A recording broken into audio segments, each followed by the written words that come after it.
It's been a busy weekend for me. All over the Savannah area, farmers are busy because the fires have started, and if you don't get your crops in quickly, the bushfires will burn them.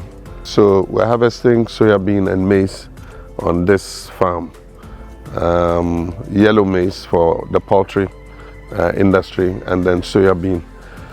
We supply our maize and soybean directly to Esuchari farms where they do poultry.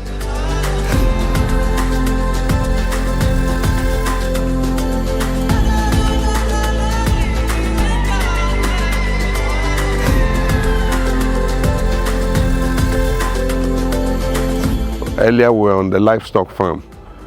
We started with the goats and the small ruminants, and we started with 300 of them. Right now they've increased to almost 500. We have another 200 animals, and we started just a few months ago, and so it's looking positive. We're going to add the other sheep and then also eventually cattle. And so we're doing livestock, and then we're doing crops. One of the major problems we had this year, especially with the crops, is the drought that occurred. After we planted, the rain came to a stop. It stopped raining, and so after germination, we had a problem with the maize and the soybean being able to take root. Luckily, we have some irrigation equipment here on the farm. We have 3 sets of irrigation equipment. So we rolled them out, and that is what has saved part of the crop. But we lost about 40% of the crop. We were able to save only about 60%. Would have harvested more this year, but unfortunately the drought happened. So what we're looking to do is to go totally under irrigation. We have a small river over there, and we've drilled 5 boreholes, which are very productive.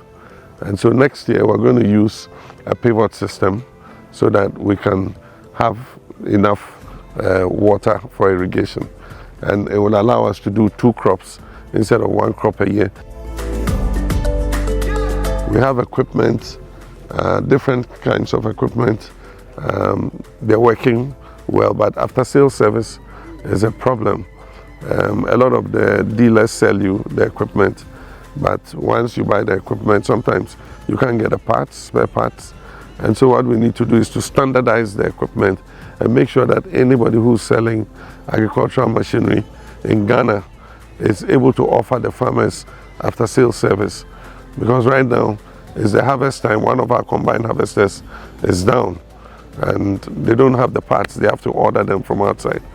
If we say we're waiting for them to bring the parts from outside, by the time the parts come, bushfire would have finished this crop.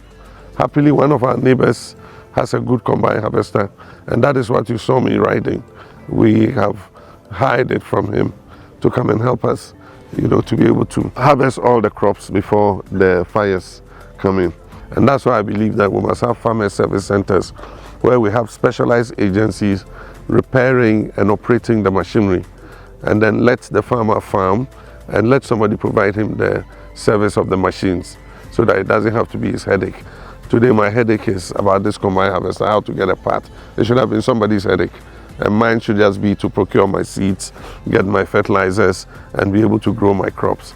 And so it's a good experience, but farming is my life. I love it, and I'm sure if I didn't go into politics, I'll be a full-time farmer. In any case, when I retire, after this stint, of course I'm going to go into full-time farming. If you want to see me, you'll have to come here onto the farm.